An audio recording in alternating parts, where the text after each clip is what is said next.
নমস্কার, আপনারা শুনছেন রাত্রের যাত্রী, সঙ্গে আমি দিব্যজ্যোতি। আশা করছি সকলে ভালো আছেন। আজ প্রায় অনেক দিন পর আপনাদের জন্য নিয়ে এসেছি একটি টান টান উত্তেজনায় মোড়া গল্প।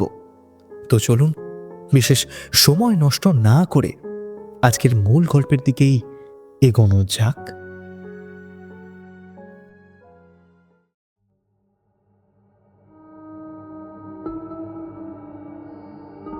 আমাদের আজকের নিবেদন শ্রী অভিষেক সেনগুপ্তের লেখা ভিউ ফাইন্ডার। অভিষেক সেনগুপ্তের জন্ম 1980 সালের সেপ্টেম্বর মাসে বর্ধমানে। সেখানেই বড় হওয়া এবং স্কুলের পাঠ। তারপর তিনি কলকাতায় চলে এসে সেন্ট পলস কলেজ থেকে গ্র্যাজুয়েশন এবং ক্যালকাটা ইউনিভার্সিটি থেকে পোস্ট গ্র্যাজুয়েশন কমপ্লিট করেন।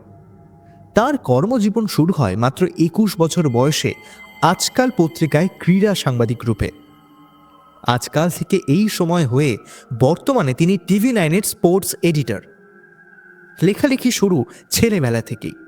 তার লেখা বিভিন্ন গল্প দেশ সহ বাংলার প্রথম সারির সমস্ত ম্যাগাজিনে প্রকাশিত হয়েছে। তার লেখা কয়েকটি উল্লেখযোগ্য গল্প ও উপন্যাস হল অয়েল পেন্টিং, হারানো সুর, দ্য লন্ডন ক্যাফে, রাত এখনো শেষ হয়নি ইত্যাদি।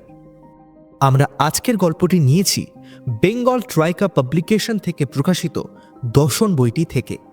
প্রধান চরিত্রে দীপঙ্কর চ্যাটার্জি, সৌরভ এবং মিস্টার ওলগাভ ইভানকভ।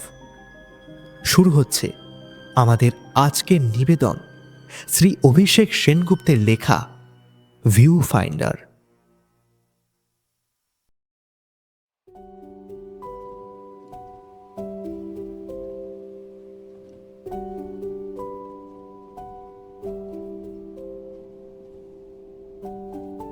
বিশাল খোলা জানলাটা দিয়ে নিভা নদীর শিরশিরে হাওয়া ঢুকছে ঘরে।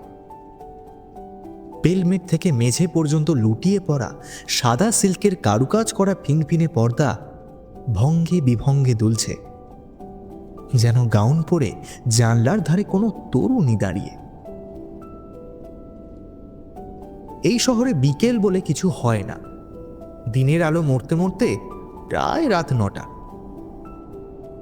তারপরও আকাশে একটা অদ্ভুত ফ্যাকাশে নীলচে ভাব থেকে যায়, কলকাতার সন্ধে ভাঙার মতো। বাইরে মিটমিটে মনমরা আকাশটা ঝুল বারান্দার মতো মুখ নামিয়ে অপেক্ষা করছে এখন। নিভা নদীর রং অবশ্য কালচে। টলমল পায়ে এগিয়ে চলেছে বাল্টিক সাগরের দিকে। যেতে যেতে ছড়িয়ে দিয়ে যাচ্ছে দীর্ঘশ্বাসের মতো ঠান্ডা বাতাস। কে বলবে মে মাস চলছে? আমি পুলওভারের চেনটা গলা অবধি টেনে নিলাম। তবুও গাল ছুঁয়ে যাচ্ছে হিমেল হাওয়া। ঝাপটা মারছে জ্যাকেটের বাইরে দুটো অসহায় হাতে। আমি তালুতে তালু ঘষে নিজেকে উত্তপ্ত করার চেষ্টা করলাম। এই সময় যে এখানে ঠান্ডা আমেজ থাকে তা আমি জেনেই এসেছিলাম, কিন্তু জানা আর উপলব্ধির মধ্যে আসমান জমিন ফারাক। আচমকা যেন কলকাতার ভরা শীত ঘিরে ধরেছে আমাকে। গত পরশু আমি এসেছি সেন্ট পিটার্সবার্গে। রাশিয়ার এক সময়ের রাজধানীতে এবার হচ্ছে ইন্টারন্যাশনাল ফিল্ম ফেস্টিভ্যাল। কলকাতা থেকে উজিয়ে এত দূর আসার কারণ, আমার একটা শর্ট ফিল্ম আন্তর্জাতিক চলচ্চিত্র উৎসবে শর্ট লিস্টেড হয়েছে। স্বল্প পরিসরের সিনেমা আমি বেশ কয়েক বছর ধরেই বানাচ্ছি। না, তবে কমার্শিয়াল নয়, মূলত ফেস্টিভ্যাল ওরিয়েন্টেড ফিল্ম বানাই। এর সুবিধা হলো পুরস্কার পেয়ে গেলে ছবি বানানোর খরচাটা উঠে আসে, নামও ছড়ায়। অবশ্য কখনোই নিজের পকেট থেকে টাকা দিয়ে আমি শর্ট ফিল্ম বানাই না, সেই ক্ষমতা আমার নেইও। কাউকে না কাউকে এর জন্য আমাকে জোটাতে হয়। স্পন্সর পেলে তবেই ছবি বানাই। যে ছবিটা আন্তর্জাতিক চলচ্চিত্র উৎসবে প্রথম 10-এ জায়গা পেয়েছে, সেটা বানাতে অনেক সময় লেগেছে। শুরুতে একজন কিছু টাকা দিয়েছিলেন, তারপর আচমকাই হাত তুলে নেন। তাই কাজ আমাকে বন্ধ রাখতে হয়েছিল। তারপর আর একজন জোটাতে জোটাতে কেটে গিয়েছে প্রায় 1.5 বছর। সেন্ট পিটার্সবার্গে বসে আজ মনে হচ্ছে আমার চেষ্টা, লেগে থাকা, পরিশ্রম সব সার্থক। শুধু একটাই কামনা, একটাই প্রার্থনা, শর্ট ফিল্মটা যেন প্রথম 3-এ জায়গা পায়। পুরস্কার অর্থটা ফ্যাক্টর নয়, জীবন কোনো না কোনোভাবে ঠিক কেটে যাবে, কিন্তু প্রথম 3-এ যদি সিনেমাটা থাকে তাহলে আমি দীপঙ্কর চ্যাটার্জি ডিরেক্টর হিসাবে টলিউডে পায়ের তলায় জমি পেয়ে যাব।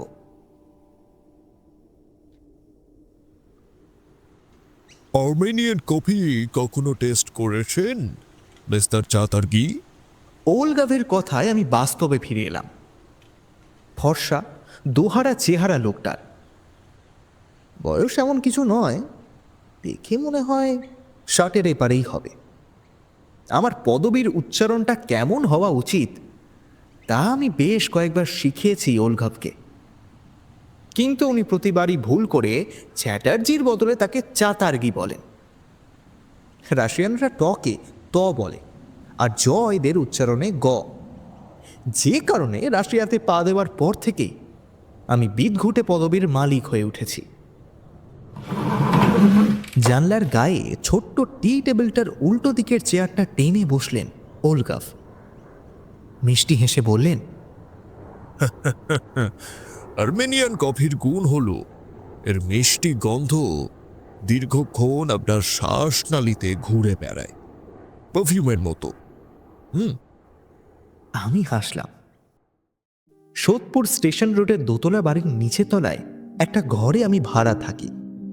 সিনেমা বানানো আমার নেশা হলেও আমার পেশা কোনো নির্দিষ্ট নেই, এটা ওটা করে ঠিক দিন কেটে যায়। কার্যত বেকার একটা বছর 30-এর যুবকের কাছে কফি বিলাসিতা ছাড়া আর কিছুই নয়। পিটার্সবার্গ আসার প্লেনের খরচ জোগাতে জোগাতে অনেক টাকা ধার করেছি। এই অবস্থায় আর্মেনিয়ান কফির স্বাদ নিয়ে বেড়ানোর সুযোগ কোথায়? ওলগাভকে বললাম, আমরা ভারতীয়রা চায়ে আসক্ত, কফি বড় একটা চলে না, তবে আর্মেনিয়ান কফির নাম শুনেছি। ওলগাভ হাসতে হাসতে বললেন, তাহলে প্রথম স্বাদেই আপনি এর প্রেমে পড়তে বাধ্য। ওলগাভ ইভানোকভের সঙ্গে পরিচয় হওয়াটা একেবারেই কাকতালীয়।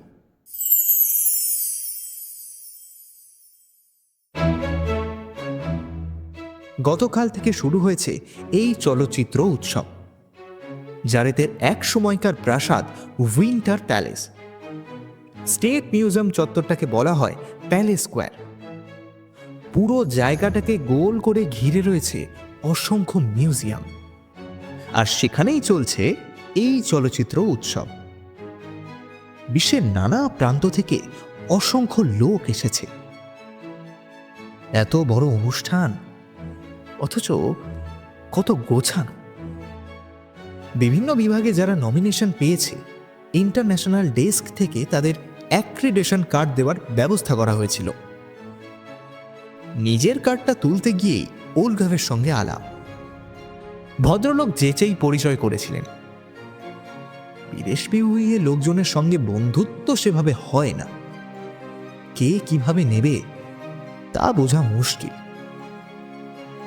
কিন্তু কোনো দেশের লোকজন, সংস্কৃতি, তাদের আচার ব্যবহার, বিশ্বাস, অগ্রগতির ধারা বুঝতে হলে সে দেশের একজনকে পাশে পেলে বড় ভালো হয়। ওলগাভ পেশায় ফিল্ম জার্নালিস্ট। সদা হাস্যময় লোকটাকে প্রথম থেকেই মনে ধরে গিয়েছিল আমার। রাশিয়ানরা ভদকার মতোই কফিও ভালোবাসে, যে কারণে পেল্লাই মগে গরম কফি এনেছেন ওলগাভ। কলকাতায় যে ব্ল্যাক কফি খেয়েছি তার রং গাঢ় কালো, আর্মেনিয়ান কফি বাদামি, বেশ স্ট্রং। ধোঁয়ার একটা কুণ্ডলী কফি মগটাকে যেন গম্ভীর করে তুলেছে। আর্মেনিয়ান কফিতে এক চুমুক দিয়ে আমি ওলগাভকে জিজ্ঞেস করলাম,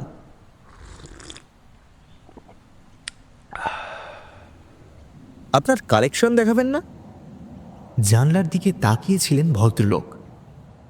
উদাসী ছায়া পড়েছে ওলগাভের মুখে। ওর মুখটা সেন্ট পিটার্সবার্গের আকাশের মতো ফ্যাকাশে দেখাচ্ছে। চোখ দুটো গাঢ় লাল, জল কাটছে। ঠান্ডা লাগিয়েছে নাকি? আমার কথা শুনে মুখ ফিরিয়ে তাকালেন। কয়েক সেকেন্ডের জন্য ওকে পাথরের মূর্তি বলে মনে হলো, যেন নির্নিমেষ তাকিয়ে আছেন আমার দিকে। ওর একজোড়া লাল চোখ অস্বস্তিতে ফেলে দিচ্ছে আমাকে। বিরক্তি ভেঙে ধরা গলায় আমায় জিজ্ঞেস করলেন, আপনার জোডিয়াক সাইন কি? হঠাৎ এমন অবান্তর প্রশ্নে আমি বেশ অবাক হলাম। রাশিয়ানরা ভীষণ কুসংস্কারাচ্ছন্ন হয়, তাই বলে অতিথির কাছে ঠিকুজি কুষ্টি কেউ জিজ্ঞেস করে নাকি? আমি রীতিমতো ভ্যাবাচাকা খেয়ে বললাম, লিও। আর অ্যাসেন্ডেন্ট? লিব্রা। কিন্তু কেন বলুন তো? আপনি কি অ্যাস্ট্রোলজি চর্চাও করেন নাকি? কিছুটা তাজ্জব হয়ে প্রশ্ন করলাম। আপনার ভালো সময় আসছে। নির্ভার এক চিলতে হেসে ওলগাফ বললেন, নিন, কফিটা শেষ করুন, কালেকশনগুলো দেখাবো আপনাকে।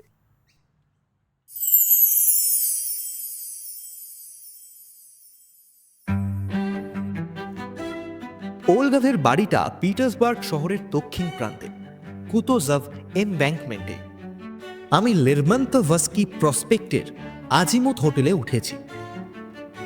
জায়গাটা মোটামুটি শহরের প্রাণকেন্দ্রে। একটা ট্যাক্সি ধরে কুতোজাভে ওলগাভের বাড়ি আসতে আধ ঘন্টা হয়তো লাগতো।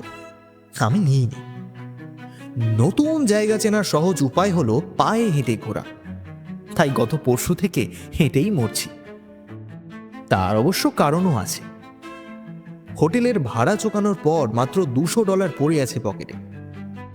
আরও 2 দিন রাশিয়ায় কাটানোর মতো যথেষ্ট অর্থ একেবারেই নয়, তাই ইচ্ছে থাকলেও বিলাসিতার কোনো উপায় নেই। যে কারণে ওলগাফ পরিচয় হওয়ার পর যখন আমাকে ডিনারের জন্য আমন্ত্রণ জানিয়েছিলেন, আমি রাজিই হয়ে গিয়েছিলাম। এক রাতের খাওয়া খরচা তো বেঁচে যাবে। বিদেশে পা না দিলে বুঝতাম না জিপিএস সিস্টেম আসলে কি। ওলগাভের বাড়ির অ্যাড্রেস গুগল ম্যাপের হোয়ার টুতে পুট করতেই ভার্চুয়াল গাইড হাত ধরে পৌঁছে দিচ্ছে সঠিক জায়গায়। হাঁটতে হাঁটতে আসার সময় পিটার্সবার্গকে আরও গভীরে গিয়ে দেখার সুযোগ পেয়েছি। নিভা নদীর শাখা প্রশাখা মাকড়সার জালের মতো ঘিরে রয়েছে শহরটাকে। ছোট বড় অসংখ্য ব্রিজ, যে কারণে পিটার্সবার্গকে ভেনিসের সঙ্গে তুলনা করা হয়। পরন্ত আলোয় বিষণ্ণ দেখাচ্ছিল শহরটাকে। 300 বছর আগে এই শহর তৈরি করেছিলেন যার পিটার দ্য গ্রেট। দ্বিতীয় বিশ্বযুদ্ধের সময় পুরোটাই ভেঙে তছনছ করে দিয়েছিলেন জার্মান সৈন্যরা। 20-25 বছর ধরে অক্লান্ত পরিশ্রম করে ধ্বংসস্তূপকে আবার পুরনো চেহারায় ফিরিয়ে দিয়েছে রাশিয়ানরা। নতুন পোশাকে দাঁড়িয়ে থাকা আকাশ ছোঁয়া অসংখ্য পাথুরে বাড়ি, স্মৃতিসৌধ, চার্চ, চওড়া রাস্তাগুলোর মনের ক্ষত কি জুড়িয়েছে কে জানে।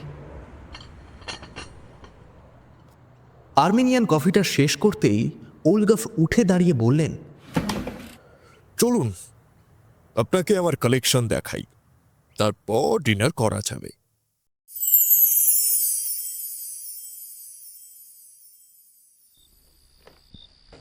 ওলগাফের বাড়িটাও শহরের অন্যান্য প্রাচীন বাড়িগুলির মতো এক প্যাটার্নের, খুব উঁচু এবং ছাই রঙের। ওলগাভের ফ্ল্যাটটা গ্রাউন্ড ফ্লোরে, বেশ বড়, অন্তত 2000 স্কোয়ার ফুট তো হবেই। ওলগাভের ফ্ল্যাটে আমি অন্য কাউকে দেখিনি, একাই থাকেন বোধহয় ভদ্রলোক।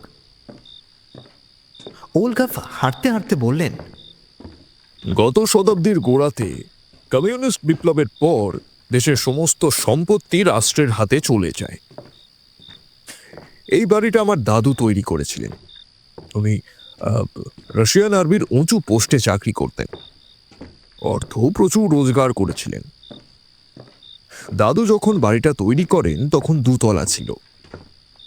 গভর্নমেন্ট এই বাড়ি অধিগ্রহণ করে মূল স্ট্রাকচারের উপর আরও 4টে ফ্লোর তুলে দেয়। আমরা কোনো রকমে টিকে যাই, কিন্তু নতুন পুরনো বাকি ফ্ল্যাটগুলো বিভিন্ন পরিবারকে বসবাসের জন্য দেওয়া হয়। আর আমাদের ভাগে পড়ে শুধু এই ফ্ল্যাটটা। সব মিলিয়ে 4টে ঘর ফ্ল্যাটটাতে, drawing room, living room, dining এবং কিচেনও পেল্লাই।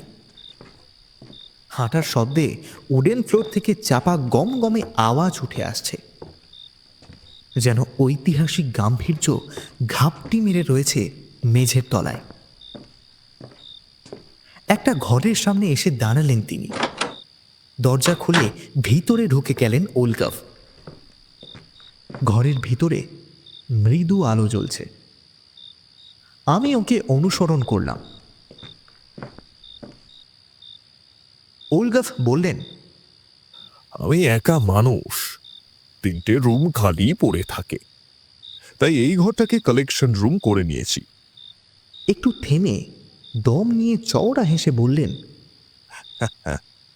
মিউজিয়ামও বলতে পারেন। রাশিয়ানরা ইতিহাস ঘিরে বাঁচে। শুধু এই পিটার্সবার্গেই 2500 মিউজিয়াম আছে, আমি শুনেছি। ওলগাভের প্রতি আকর্ষণটা বেড়েছিল ওর কালেকশনের কথা শুনেই। পুরনো ক্যামেরা সংগ্রহের নেশা ভদ্রলোকের। আমার যে শর্ট ফিল্মটা আন্তর্জাতিক চলচ্চিত্র উৎসবে সিলেক্ট হয়েছে, সেটা এক ফটোগ্রাফারের গল্প নিয়ে তৈরি। কথা প্রসঙ্গে ওকে সিনেমার গল্পটা বলার পর ওলগাভ নিজের হবির কথা আমায় বলেছিলেন। ভদ্রলোকের সংগ্রহে নাকি প্রায় 50টা রেয়ার ক্যামেরা আছে। শুনে অবাক হয়েছিলাম, যেমন দেখার ইচ্ছেও তেমনই প্রকাশ করেছিলাম।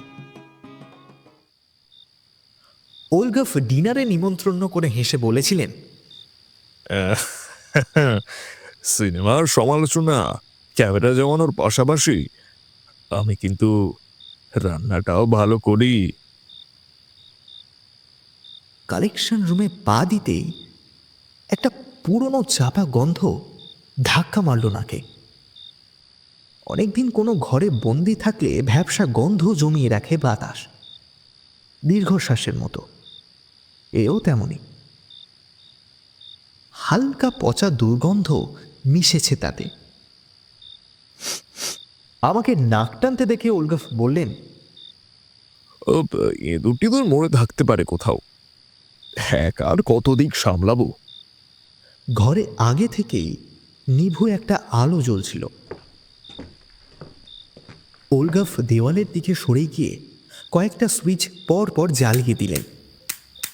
ঘরের চেহারাটা পাল্টে গেল সঙ্গে সঙ্গে।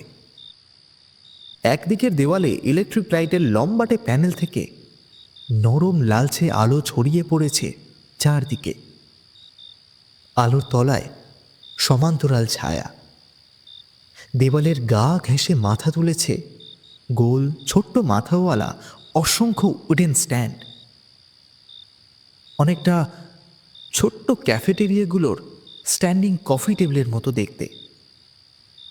তার উপর রাখা কাচের শোকেসে দেখা যাচ্ছে একের পর এক ক্যামেরা। শোকেসের ভিতরে জ্বলছে স্বচ্ছ সাদা আলো। অন্ধকার আকাশে যেন অসংখ্য ঝলমলে তারা ফুটে রয়েছে। আমি চমৎকৃত হয়ে শোকেসগুলোর সামনে গিয়ে দাঁড়াতেই হতবাক হয়ে গেলাম। এই ঘরে ইতিহাস উল্টো পায়ে হাঁটতে শুরু করেছে। এখন ডিজিটাল সিঙ্গল লেন্স রিফ্লেক্স বা ডিএসএলআর ক্যামেরার যুগ, যার শুরুটা গত শতাব্দীর শেষ দশকে। তার আগে ছিল এসএলআর। ওলগভের কালেকশনটা এসএলআর এর ওপর, বা আরও ভালো করে বললে ক্যামেরার বিবর্তন কিভাবে হয়েছে তাই যেন ধাপে ধাপে ফুটে উঠেছে শোকেসগুলোতে। 1985-এর মিনোল্টা ম্যাক্সম 700, 1977-এর পেন্ট্যাক্স K1000, 1973-এর অলিম্পাস OM, 1959-এর নিকন F দেখে আমি থমকে গেলাম। প্রথম প্রফেশনাল 35mm এসএলআর ক্যামেরা। এটা বাজারে আসার পর ফটোগ্রাফির দুনিয়া পাল্টে গিয়েছিল। লাইকা M3, পোলারয়েড 95, রোলেইফ্লেক্স অটোম্যাট দেখতে দেখতে আমি শিউরে উঠলাম। এতদিন এগুলো শুধু নামই শুনেছি, দেখার সৌভাগ্য যতটুকু হয়েছে তা গুগল সার্চ কিংবা ভিন্টেজ ক্যামেরা বিক্রির বিজ্ঞাপনে। চোখের সামনে ঝকঝক করছে ক্যামেরাগুলো, যেন সদ্য কিনে আনা হয়েছে। এক্ষুনি জ্বলে উঠবে একটা ফ্ল্যাশ বাল্ব, গাঢ় খয়েরি রঙের ফিল্মে খোদাই হয়ে যাবে আমার বিস্ময়াবিষ্ট ছবি। শোকেসের তলা থেকে ছড়িয়ে পড়া সাদা আলোয় আশ্চর্য সুন্দর দেখাচ্ছে জিনিসগুলো। ছবি তুলতে ভালোবাসুক আর নাই বাসুক, যেই দেখবে মুহূর্তে বিহ্বল হয়ে পড়বে, ঠিক আমার মতো। হাঁটতে হাঁটতে কিন এক্সট্রাক্টটা দেখে আমার কথা হারিয়ে গেল। জার্মান কোম্পানির এই ক্যামেরা মানুষের মনে আশ্চর্য আগ্রহ তৈরি করেছিল ফটোগ্রাফি সম্পর্কে। 1936-এ এটা বাজারে আসে। সারা বিশ্বে কত ক্যামেরা যে বিকিয়েছিল তার কোনো ইয়াত্তা নেই। তার ঠিক পাশের শোকেসে লাইকা 1 আমার শ্বাস রোধ করে দিল। 1925-এর ক্যামেরা। ওলগভ এত ভিন্টেজ ক্যামেরা জোটালেন কি করে? মানতেই হবে লোকটার টাকা আছে। ওলগভ বোধহয় বুঝতে পেরেছিলেন আমার মনের কথা। মিটিমিটি হেসে বললেন, একদিনে হয়নি মিস্টার চাতার্কি, প্রায় 30 বছর ধরে নিরবিচ্ছিন্নভাবে এই কাজ করে চলেছি। একটু থেমে বললেন, এখানে যে কটা ক্যামেরা দেখছেন সবকটার মিল কি জানেন? এক আশ্চর্য আবেশে ডুবে গিয়েছি আমি। হাত দুটো নিষ্পিস করছে ক্যামেরাগুলো ছুঁয়ে দেখার জন্য। ওলগভের প্রশ্নটা তাও ধাক্কা মারল। মিল আবার কি? ছবি তোলা যায়। লালচে আলোয় ওলগভের চোখ দুটো অসম্ভব রকম উজ্জ্বল আর লাল দেখাচ্ছে, যেন প্রবল উত্তেজনা ওর শরীরের সমস্ত এসে থেমেছে ওই দুটো বড় বড় চোখে। মিষ্টি হেসে ওলগভ বললেন, এখানে সব কটা ক্যামেরাই ডিফেক্টিভ। মানে? স্তম্ভিত হয়ে গেলাম আমি। বলে কি লোকটা? ভিন্টেজ ক্যামেরার একটা বাজার আছে তা আমি জানি, বিপুল অর্থের বিনিময়ে সেসব কেনাবেচাও হয়, কিন্তু কিন্তু ডিফেক্টিভ ক্যামেরা মানে তা নিয়েও লোকের আগ্রহ আছে? ওলগভ আমার হতবাক মুখটার দিকে তাকিয়ে তৃপ্তির হাসি হাসলেন। এই চমকটা দেওয়ার জন্যই বোধহয় অপেক্ষা করছিলেন।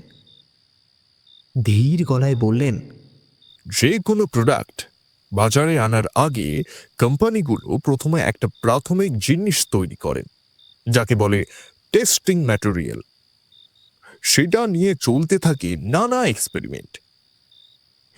এগুলো কারেকশন করতে করতে জন্ম নেয় নিউ মডেল, আর সেইগুলো ফুল প্রুফ হলে তবেই বাজারে আসে। এখানে যত ক্যামেরা দেখছেন সবই টেস্টিং মডেল, কোনো না কোনো ত্রুটি এগুলোর মধ্যে আছে। আমি বিস্ময়াবিষ্ট হয়ে শুনছিলাম ওলগাফের কথা। তিনি ফের বললেন, এইরকম জিনিস জোগাড় করা প্রায় অসম্ভব। কোম্পানিগুলো এসব হাতছাড়া করে না, তাদের কালেকশনে রেখে দেয়। বলতে পারেন এই পৃথিবীতে আমি একমাত্র লোক যার কাছে এই রকম জিনিস আছে। আমি আরও অবাক হলাম, হতভম্ব হয়ে বলে ফেললাম, তার মানে ক্যামেরাগুলো দিয়ে ছবি তোলা যায় না? যায়, আবার যায়ও না। হেয়ালি করে বললেন ওলগাফ। আমি ওর কথাটা ঠিক ধরতে পারলাম না। সত্যি ধাঁধা লেগে যাচ্ছে আমার। আমি ঢোকে গিলে বললাম, মশাই, সাংবাদিক হলে কি হবে? আপনি তো দেখছি নিজেই স্টোরি ম্যাটেরিয়াল। ওলগাফ প্রাণ খুলে হাসলেন। এই ঘরের চার দেওয়ালে ওর হাসি ধাক্কা খেতে খেতে ঘুরতে লাগলো। লক্ষ্য করে দেখলাম ঘরে একটাও জানলা নেই। রেয়ার ক্যামেরাগুলো রাখার জন্যই এয়ারটাইট ঘরটা, যাতে ধুলোবালি কম পড়ে। লালচে নিভু আলোর জন্য এতক্ষণ বুঝতে পারিনি ক্যামেরাগুলো ঘরের একদিকে রাখা, সেই দিকে যত আলো ছড়িয়ে পড়েছে। আলোর প্যানেল দেওয়ালে এমনভাবে ফিট করা যে ঘরের উল্টো দিকে ছড়ায়নি, যে কারণে উল্টো দিকটা বেশ অন্ধকার। দূরে একটা বড় টেবিল শুধু দেখতে পেলাম, তার একপাশে আবছা মতো একটা স্ট্যান্ডে চোখ পড়ল। সেদিকে আমার চোখ পড়তেই ওলগাফ হঠাৎ যেন সতর্ক হয়ে গেলেন। বললেন, ওটা আরেকটা কালেকশন, বলতে পারেন সেরা জিনিস। বাট আজ নয়, আপনাকে ওটা কাল দেখাবো সকালে। যেগুলো দেখলাম তার থেকেও সেরা জিনিস? জিনিসটা যে কি তা আমি দূর থেকেই বোঝার চেষ্টা করতে করতে বললাম। ওলগাফ একটু কঠিন গলায় বললেন, এখন বাদ দিন, লিভ ইট রাইট নাও। অনেক রাত হয়ে গিয়েছে, লেটস হ্যাভ দ্য ডিনার।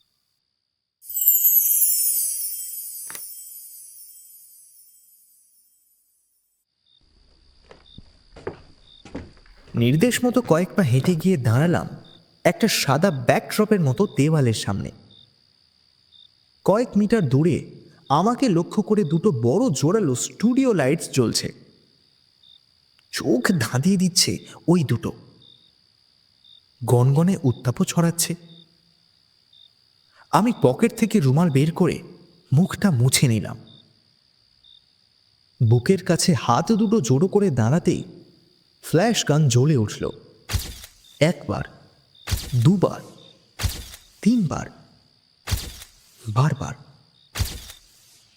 ফ্ল্যাশের আলোয় মুহুর্মুহু চোখ ধাঁধিয়ে যাচ্ছে। উফ, যথেষ্ট হলো, এবার চলুন তো। কিছুটা বিরক্তি নিয়েই বললাম আমি ওলগাফকে। আলো দুটোর পিছনে কাঠের ট্রাইপডের ওপর হলদে রঙের বাক্স মতো একটা সাবেকি ক্যামেরা, তাতে আমার ছবি তুলছেন ওলগাফ। পুরোনো দিনের ক্যামেরাগুলোয় ছবি তোলার সময় একটা কালো কাপড় দিয়ে ঢেকে রাখা হতো, যাতে অবাঞ্ছিত আলো না ঢুকে পড়ে। ওই রকম একটা কালো কাপড়ে মাথা ঢাকা দিয়ে ছবি তুলছেন ওলগাফ। ভদ্রলোকের নাছোড় ছবি বাসনা দেখে দুটো হাত দিয়ে চোখ আড়াল করে ওর দিকে এগিয়ে গেলাম। ফ্ল্যাশগান এখনো থেমে থেমে ঝলসে উঠছে। লোকটার হলো কি? দুপা এগোতেই মনে হলো কালো কাপড়ের বাইরে এতক্ষণ ওলগাফের যে আবছা অবয়বটা দেখতে পাচ্ছিলাম সেটা নেই। লোকটা লোকটা গেল কোথায়? ক্যামেরার দিকে তাকিয়ে দেখলাম সেটা বহু পুরানো, অটোমেটিক মোডের প্রশ্নই নেই। এই রকম ক্যামেরায় ফ্ল্যাশও থাকতে পারে না। ওলগাফ নিশ্চয়ই ওটা ইনস্টল করেছেন। ছবি তোলার সময় ম্যানুয়ালি চালাতে হয়। তাহলে নিজে নিজেই ফ্ল্যাশ জ্বলছে কি করে? আলোর বলয় থেকে বেরিয়ে এসে ডার্ক রুমে দাঁড়ালাম। চোখ কিছুটা আরাম পেল, কিন্তু এক রাশ অন্ধকার আমাকে এখন ঘিরে ধরেছে। সেটুকু সইয়ে নেওয়ার সময় মনে হলো পিঠে মিহি তপ্ত নিঃশ্বাস এসে পড়ছে। চকিতে ঘুরতেই দেখলাম একটা লোক আমার মুখোমুখি দাঁড়িয়ে। আলোর দিকে পিঠ করে দাঁড়িয়ে রয়েছে বলে লোকটাকে আমি ঠিক বুঝতে পারছি না। তাছাড়া আপাত মস্তক কালো কাপড় দিয়ে ঢাকা। ওলগাফ আমার থেকে অনেকটা লম্বা। যে লোকটা মুখোমুখি দাঁড়িয়ে তার উচ্চতা তেমনই, কিন্তু বলিষ্ঠ চেহারা। আমি খেয়াল করলাম একটা যান্ত্রিক ঘর ঘরে শব্দ ভেসে আসছে লোকটার গলা থেকে।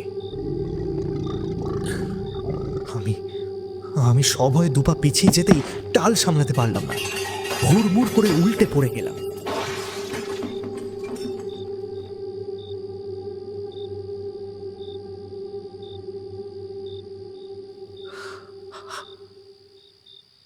প্রচন্ড ভয় পেয়েছি, কোনো সন্দেহ নেই।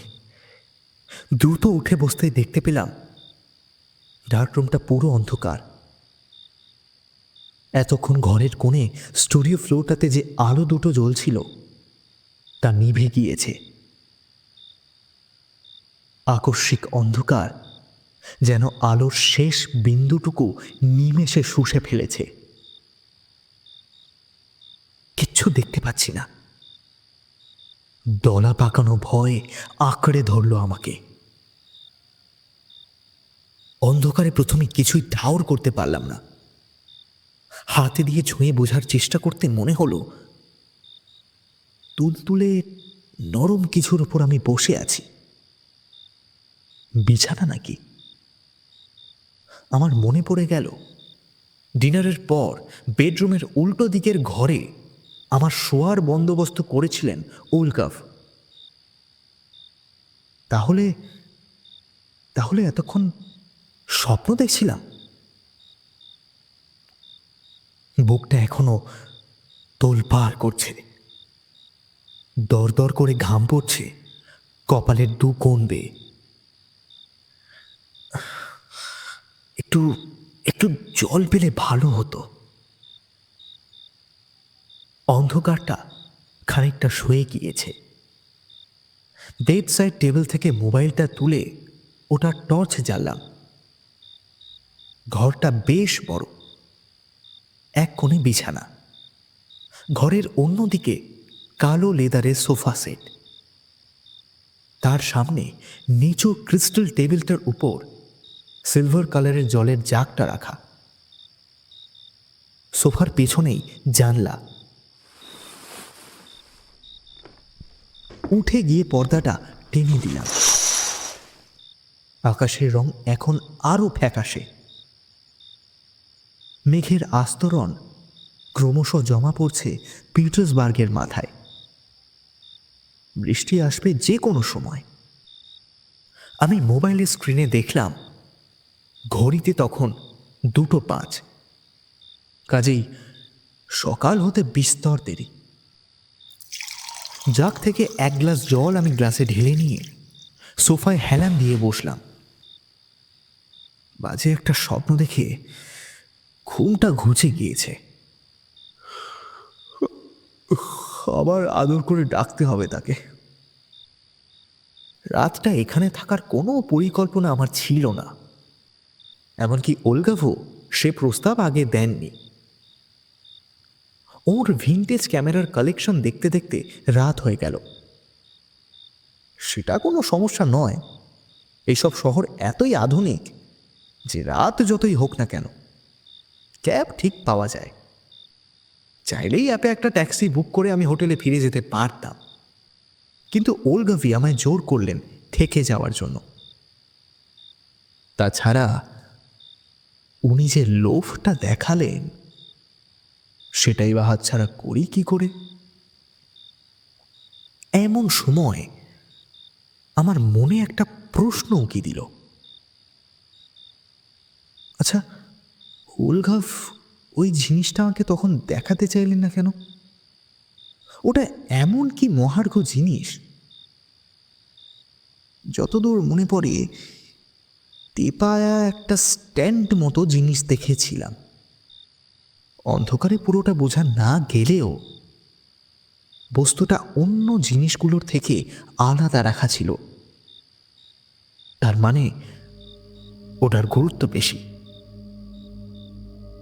না হলে বাকি ভিন্টেজ ক্যামেরাগুলোর মতো ওটা কিন্তু ডিসপ্লেতে রাখা হতো।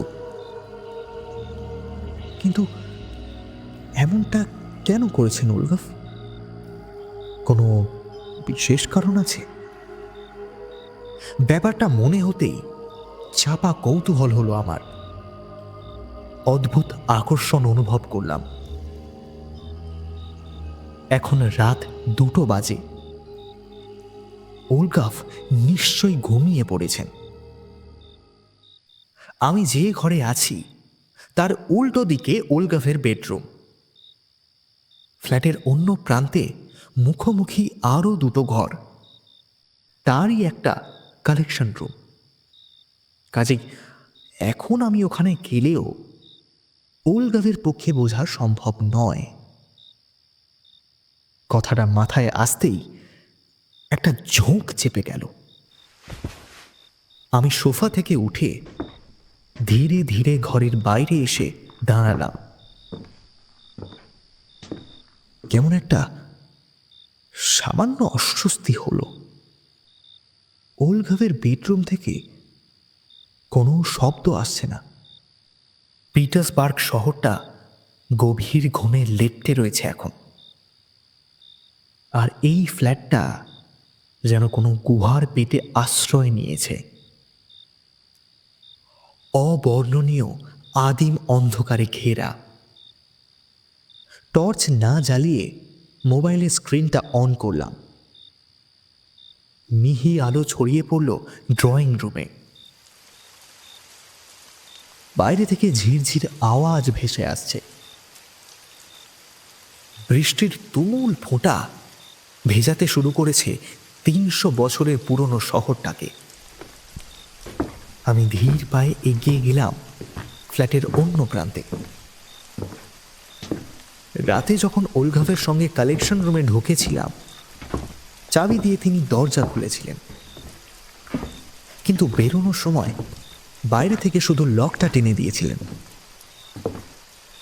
তার মানে ওই ঘরে ঢুকতে কোনো অসুবিধা হবে না। ওলগাভ যদি জানতেও পারেন অনুমতি না নিয়ে আমি তার কালেকশন রুমে গিয়েছি, বুঝিয়ে বলবো ওর সেরা কালেকশনটা টানছিল আমাকে। নিছক কৌতূহল ছাড়া আর কোনো অভিসন্ধি আমার ছিল না।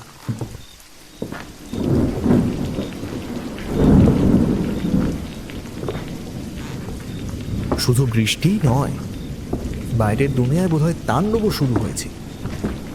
মুহুর্মুহু বজ্রপাতে আমি চমকে উঠলাম। ঝিরঝিরে আওয়াজটার তীক্ষ্ণতা বেড়েছে আরো কয়েক গুণ। লক হোল্ডারটা ঘুরিয়ে আমি ওলগাভের কালেকশন রুমে ঢুকে পড়লাম। নিঃশব্দে বন্ধ দরজায় পিঠে দিয়ে দাঁড়ালাম খানিকক্ষণ। বাইরে ঝড় বৃষ্টি দাপালেও এই ঘরটা সাউন্ড প্রুফ। শুধু আমার উত্তেজক নিঃশ্বাসের ওঠা পড়া শুনতে পাচ্ছি, যেন বুকের ভেতর গাঙ্গেয় ঝড় বইছে। শরীরকে শান্ত হবার সময় দিলাম কিছুটা। ওই সময়টুকু ঘরের আনাচে কানাচে মোবাইলের টর্চ বুলিয়ে নিলাম। শান্ত নির্ঝঞ্ঝাট এক টুকরো ঘর। টর্চের আলো জেলে কয়েক পা এগিয়ে রাতে দেখা সেই এক পায়া লম্বাটে শোকেশগুলোর সামনে এসে দাঁড়ালাম। কালচে রঙের বিভিন্ন চেহারায় ক্যামেরাগুলো যেন পরম নিশ্চিন্তে ঘুমোচ্ছে। ঘরটা লম্বাটে ধরনের, পুরনো আমলের স্কুলের ক্লাসরুমের মতো, যে কারণে ঘরের উল্টো দিকের কোণে কি রয়েছে তা স্পষ্ট বোঝা যাচ্ছে না। পা ফেলে এগিয়ে গেলাম সেদিকে। ওখানেই রাখা রয়েছে সেই তেপায়া ক্যামেরাটা, যেটা ওলঘাবের সেরা কালেকশন। খানিকটা এগোতেই আমি অবাক হলাম। যে তেপায়া ক্যামেরাটা রাতের বেলায় দেখেছিলাম সেটা নেই। ওলঘাভ কি জিনিসটা সরিয়ে ফেললেন? বয়সের দিক থেকে ক্যামেরাটা হয়তো অতি প্রাচীন, কিন্তু এতটাই মহার্ঘ যে ওলঘাভ সেটাকে সরিয়ে ফেলবেন, নাকি তিনি ধারণা করেছিলেন ক্যামেরার টানে রাতে আমি আসতে পারি। ঘরের চারটে দেওয়ালের রং চার রকম। যে দিকটাতে শোকেসে ক্যামেরাগুলো রাখা সেদিকের দেওয়ালের রং বোধ হয় কালচে সবুজ। ওলঘাভের সঙ্গে যখন এসেছিলাম লালচে আলোয় আরও কালচে দেখাচ্ছিল। অন্য দুটো দেওয়ালে হালকা রঙের শেড। আমি যে দিকটাতে দাঁড়িয়ে সেখানকার দেওয়ালের রং বেগুনি। টর্চের আলো ফেলে পুরো জায়গাটা জরিপ করলাম। একটা গোল টেবিল, কিছু বড় পেপার বক্স ছাড়া অন্য আর কিছু নেই।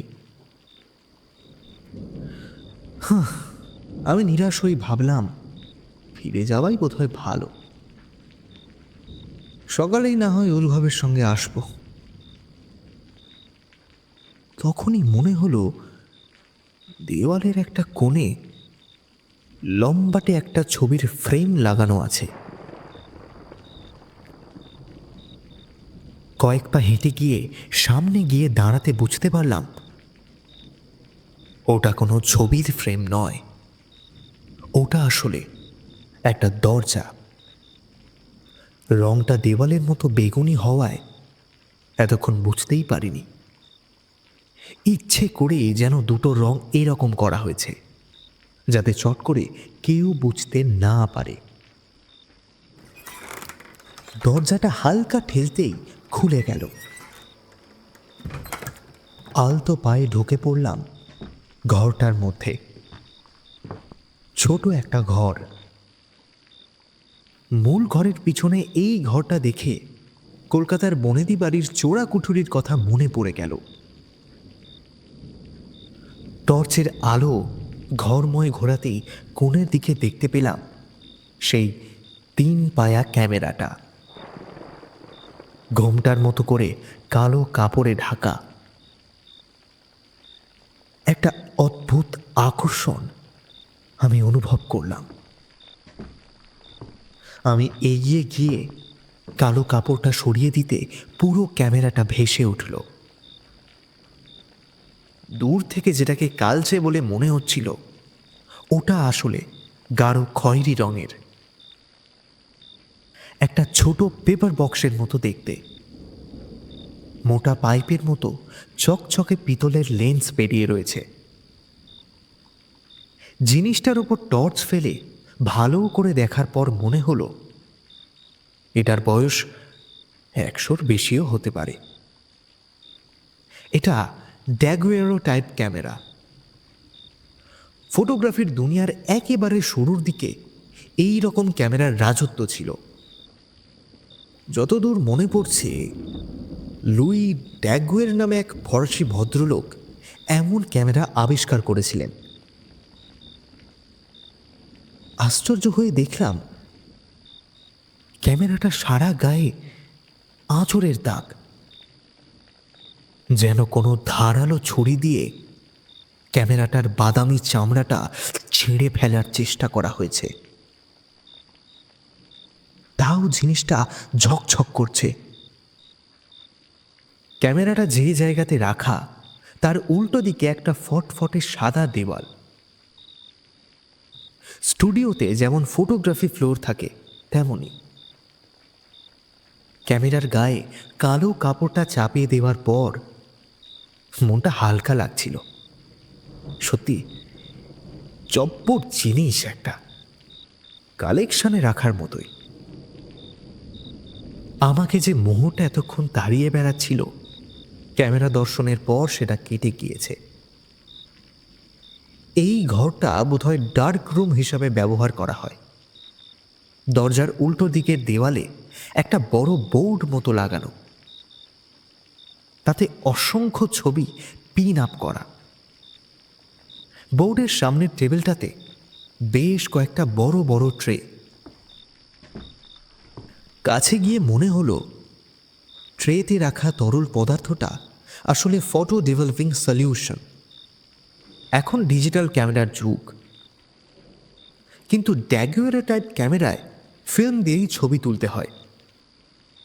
ফলে ছবি ডেভেলপ করার ব্যবস্থাও রেখেছেন ওলগাভ। বোর্ডে সাঁটানো ছবিগুলো বিভিন্ন বয়সের ছেলে মেয়েদের। আমি হাঁটতে হাঁটতে বোর্ডে সাঁটানো ছবিগুলোর দিকে এগিয়ে গেলাম। বিভিন্ন বয়সের ছেলে মেয়েদের ছবি। সাদা ব্যাকগ্রাউন্ডটা দেখে মনে হলো এই ঘরেরই। মেঝেতে অনেকগুলো ছবি পড়ে আছে। কয়েকটা হাতে তুলে নিয়ে বুঝলাম প্যানেল ফটোগ্রাফি, অর্থাৎ একই পুরুষ বা মহিলার বিভিন্ন মুভমেন্টের ছবি পর পর তোলা। একটা মেয়ের ছবি খুঁটিয়ে দেখতে গিয়ে কিছুটা অবাক হলাম। কয়েকটা শটের পর তার মুখের হাসি যেন মিলিয়ে গিয়েছে। তার বদলে একটা আতঙ্কের ছায়া। সাদা কালো ছবিগুলো খুব একটা স্পষ্ট নয়, অনেকটা ব্লার মতো। ছবির পিছনে সাদা ব্যাকগ্রাউন্ড হলেও একটা ঘোর অন্ধকার ফুটে উঠেছে। ওই অন্ধকারের মধ্যে জ্বলজ্বল করছে একটা দেওয়াল ঘড়ি। রেডিয়াম দেওয়া কাঁটাগুলো স্পষ্ট দেখা যাচ্ছে। ওই অন্ধকারে আরো একটা আবছা জিনিস দেখা যাচ্ছে। আমি ভালো করে দেখার জন্য মোবাইলের টর্চটা ফেললাম ছবির উপর। একটা অস্পষ্ট তীক্ষ্ণ ছুরির ফলা। ধীরালয়ে সেটা পিছন থেকে নেমে আসছে মেয়েটাকে লক্ষ্য করে।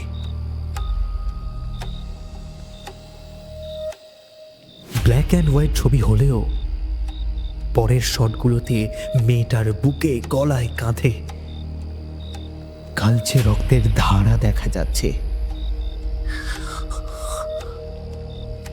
ছবিটা দেখে আমার নিঃশ্বাস আটকে গেল। এগুলো কিসের ছবি? দেওয়ালের দিকে চোখ গেল আমার। টর্চের আলোয় সাদা দেওয়ালটা আরো সাদাটে দেখাচ্ছে। দেওয়াল ঘড়িটা যান্ত্রিক নিয়মে এগিয়ে চলেছে সময়ের গর্বে। একটা শিরশিরে ঠান্ডা স্রোত ঘাড়ের পিছন থেকে দ্রুত বয়ে এলো আমার দুহাতে। কেঁপে উঠল আমার শরীর। আমি ঢোক গিলে মেঝের দিকে তাকালাম। আরো আরো অনেক ছবি পড়ে রয়েছে মাটিতে। প্রচন্ড আতঙ্ক নিয়ে প্রতিটা ছবি উল্টে পাল্টে দেখতে লাগলাম। এক প্যাটার্নের ছবি, কোথাও কোনো বদল নেই। ছবিগুলো যাদের, তাদের হাসি মুখ পাল্টে যাচ্ছে আতঙ্কে, যন্ত্রণায়। একটা তীক্ষ্ণ ছুরির ফলা এফোড় ওফোড় করে দিচ্ছে প্রত্যেককে। আমি তীব্র ভয়ে একের পর এক ছবি উল্টে যাচ্ছি। দেখতে ইচ্ছে করছে না, তবু আমার অদম্য কৌতূহল বাধ্য করছে ছবিগুলো দেখতে। প্রায় গোটা 20 ছবি দেখার পর আমার হাত থেকে মোবাইলটা মাটিতে পড়ে গেল। আমি বুঝতে পারছি আমার হাঁটু থরথর করে কাঁপছে। অস্থির আতঙ্ক আমার মেরুদণ্ডে বার্তা পাঠাচ্ছে,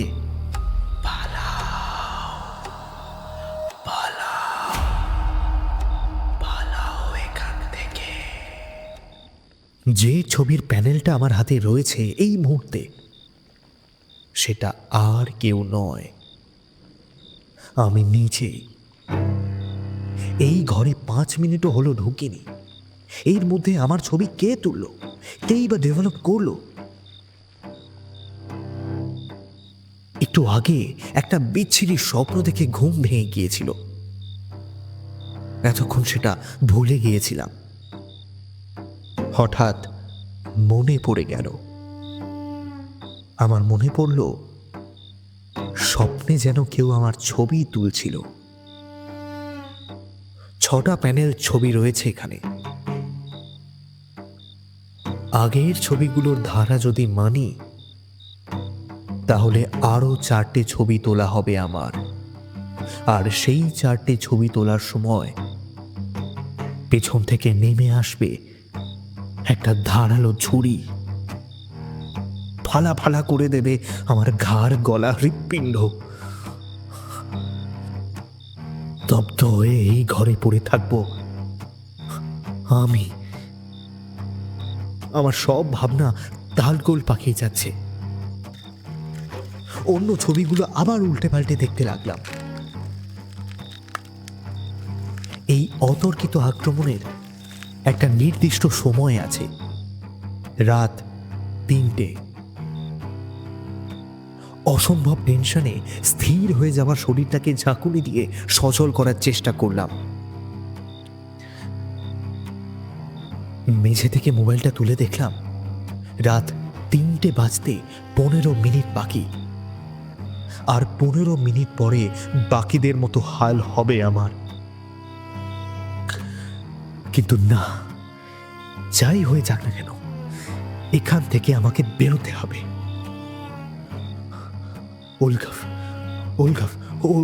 ওলগাভই একমাত্র আমাকে বাঁচাতে পারেন। কেন যে এই ক্যামেরাটা দেখার ফালতু ঝোঁক আমার মাথায় চেপেছিল, নিজেকেই নিজে মারতে ইচ্ছে করছে। আমি ঢোকার সময় বড় ঘরের দরজাটা বন্ধ করেছিলাম, কিন্তু এটা তো খোলাই ছিল। পিছন ফিরতেই দেখলাম ঘরের দরজাটা বন্ধ করে দিয়েছে যেন কেউ। নিঃসারে উঠে আসা আতঙ্কটা গিলতে গিলতে দৌড়ে গেলাম দরজাটার সামনে।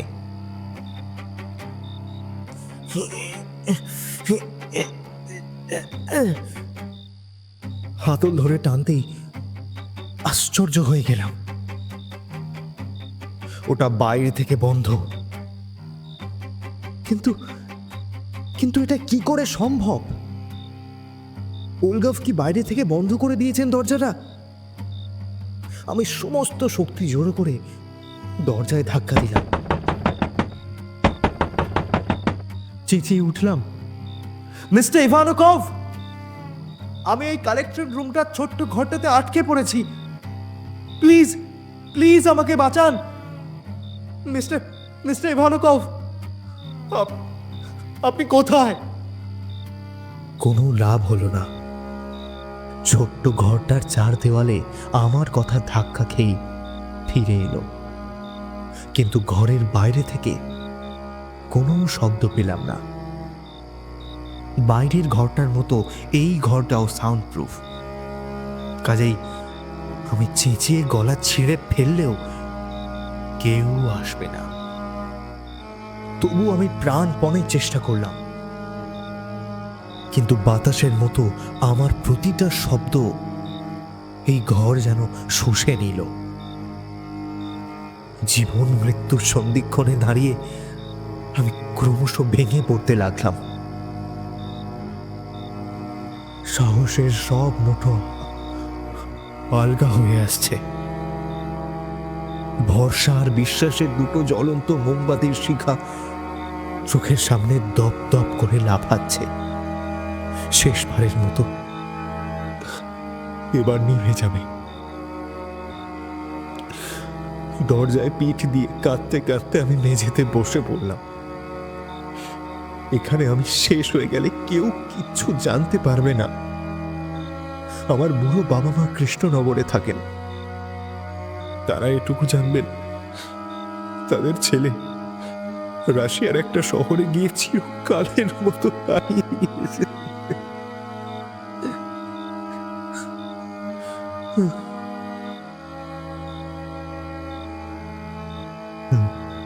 কিন্তু না না না না, আমাকে হেরে গেলে চলবে না।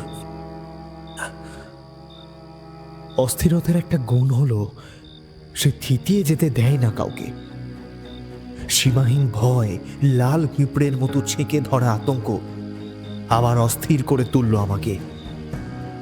হাতের মোবাইলটার দিকে চোখ পড়তেই কিছুটা ভরসা পেলাম। আরে, মোবাইলটা আছে তো, ওলগাভকে তো আমি ফোন করতে পারি। এতক্ষণ খেয়াল করিনি মোবাইলের মাথায় নেটওয়ার্ক টাওয়ারের ঘরটা 0 হয়ে আছে, অর্থাৎ নো সার্ভিস হয়ে রয়েছে। এই ঘরের ভেতর নেটওয়ার্ক কাজ করছে না। ঘরের বাতাস হঠাৎই যেন আগের থেকেও শীতল হয়ে এলো।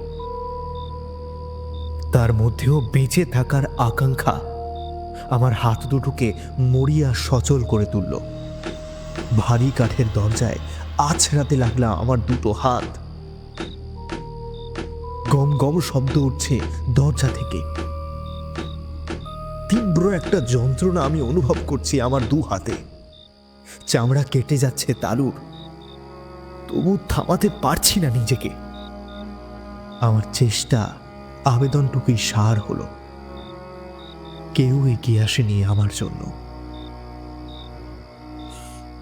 অজরে কেঁদে উঠলাম আমি।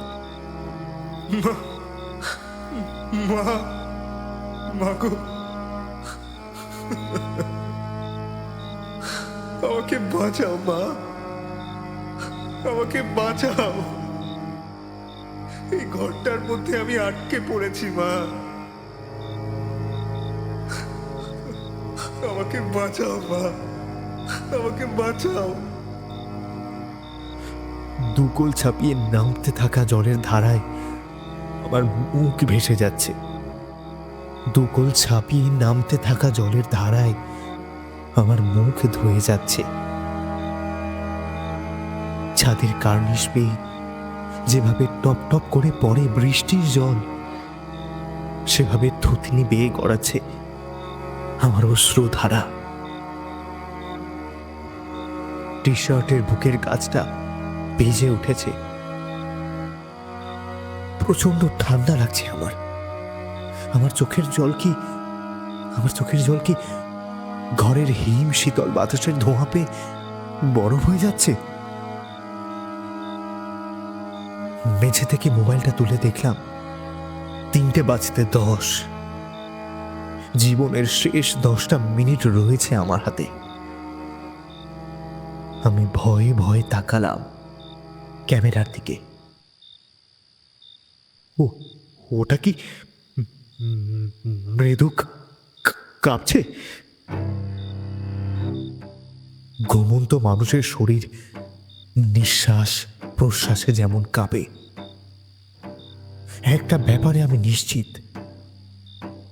যে স্বপ্ন আমি দেখেছি তার সঙ্গে এই ক্যামেরার কোনো না কোনোভাবে একটা লিঙ্ক ঠিক আছেই।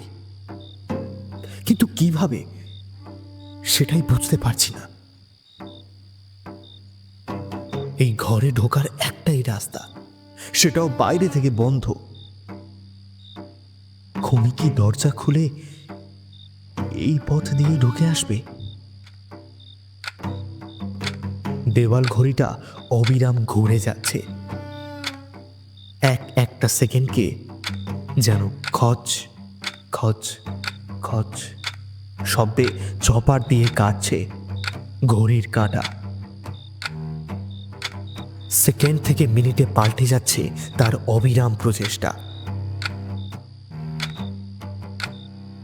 ওয়াল ক্লকটা যেন নিজের গন্তব্য জানে।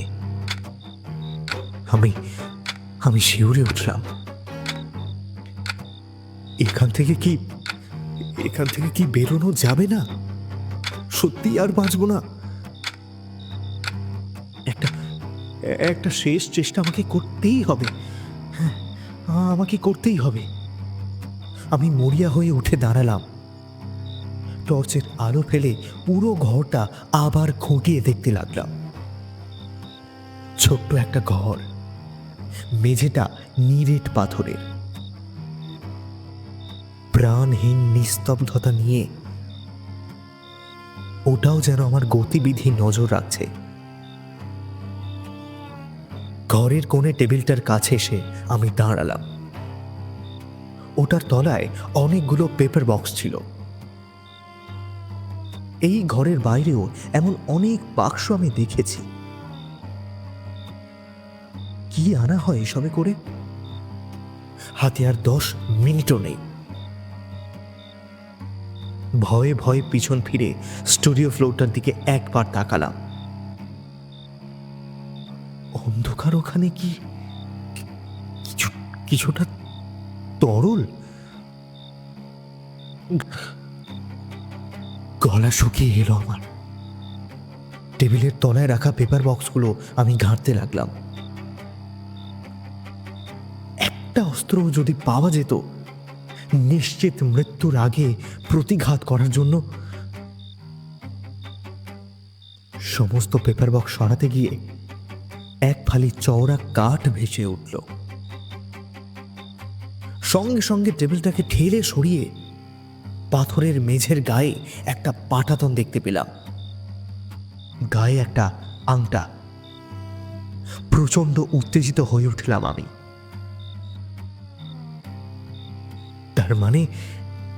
তার মানে এখান থেকে বেরোনোর একটা রাস্তা আছে। কাঠের পাটাতনটা বেশ ভারী। সমস্ত শক্তি জড়ো করে টেনে খুলে ফেললাম ওটা। পচা দুর্গন্ধময় বাতাস এক লাফে উঠে এসে ছড়িয়ে পড়ল আমার উপর। নাকে হাত দিয়ে এক পা সরে গেলাম। নিচে একটা সুরঙ্গের মুখ ভেসে উঠেছে। একটা মানুষ স্বচ্ছন্দে গলে যেতে পারে। পুরোনো আমলের রাশিয়ান বাড়িগুলো কি কলকাতা শহরের মতো ছিল?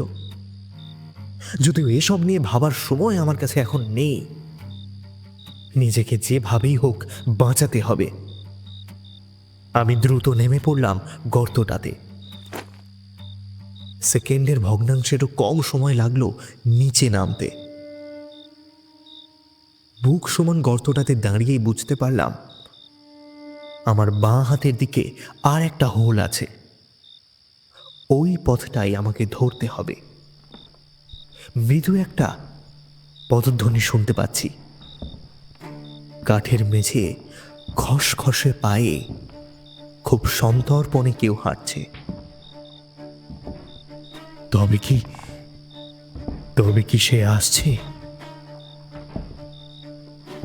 বাঁ পাশের গর্তটা আরো ছোট। নিচু হয়ে ওটাতে ঢোকার সময় মনে হলো দেওয়াল কেটে বসে যাবে আমার গায়ে। গোলাকার গর্তটা এতই ছোট যে হামাগুড়ি দিয়ে যাওয়া ছাড়া আর কোনো উপায় নেই। এক বুক নিঃশ্বাস নিয়ে দ্রুত হাঁটু বেয়ে এগোতে থাকলাম। সামনে থেকে যে সামান্য ছেঁড়া ছেঁড়া বাতাস বয়ে আসছে তা ফ্রেশ মনে হচ্ছে, কিন্তু পচা দুর্গন্ধটাও বাড়ছে তাল মিলিয়ে। খোলা কোনো জায়গায় গিয়ে পৌঁছাবো, মৃত্যু ভয়ে আরো দ্রুত চলতে শুরু করলাম। মিনিট খানেক এগোনোর পর মনে হলো সুড়ঙ্গের মুখটা বড় হয়ে আসছে। মোবাইলের টর্চটা জ্বালিয়ে দেখলাম একটা বড় হল ঘর, তবে বেশ পুরনো। মাথার উপর কড়ি বর্গা, বহুদিনের জমে থাকা পুরো কার্পেটের মতো ঝুল সিলিং থেকে ঝুলছে। ঘন ধুলো আর ময়লায় ঢাকা পড়েছে ভাঙাচোরা মেঝে। এখানে দীর্ঘদিন কেউ পা দেয়নি। পাথরের দেওয়ালে লম্বাটে বেশ কয়েকটা কাঠের বাক্স পর পর হেলিয়ে রাখা। বাক্সগুলো দেখতে কফিনের মতো, ধুলো আর ঝুলে সেগুলো প্রায় পরিত্যক্ত। একটা ভ্যাপসা পচা গন্ধ সারাক্ষণ ঘরে ঘুরে বেড়াচ্ছে। ভালো করে চোখ বুলিয়ে দেখলাম এটা দরজা জানলাহীন নিরেট একটা ঘর। এখান থেকে নিশ্চয়ই একটা বেরোনোর জায়গা আছে, না হলে কফিনের মতো বাক্সগুলো এলো কি করে? আমার মনে হতে কাঠের বাক্সগুলোর মনোযোগ দিয়ে দেখলাম প্রতিটা বাক্সের গায়ে একটা করে পুরনো সাদা কালো ছবি লাগানো। একটা বাক্সের সামনে গিয়ে ছবির উপর মোবাইল টর্চের আলো ফেললাম। একটা মেয়ের হাসি মুখের ছবি। সঙ্গে সঙ্গে আমার হাত পা ঠান্ডা হয়ে এলো। যে প্রবল উৎসাহ আমাকে এতক্ষণ তাতিয়ে রেখেছিল, ভরসা দিচ্ছিল, সেটা নিমেষে মুছে গেল। ওপরে যে ছোট ঘরটা এতক্ষণ দেখছিলাম, সেখানে অনেক ছবির মধ্যে 20-21 বছরের এই মেয়েটার ছবিও আমি দেখেছি।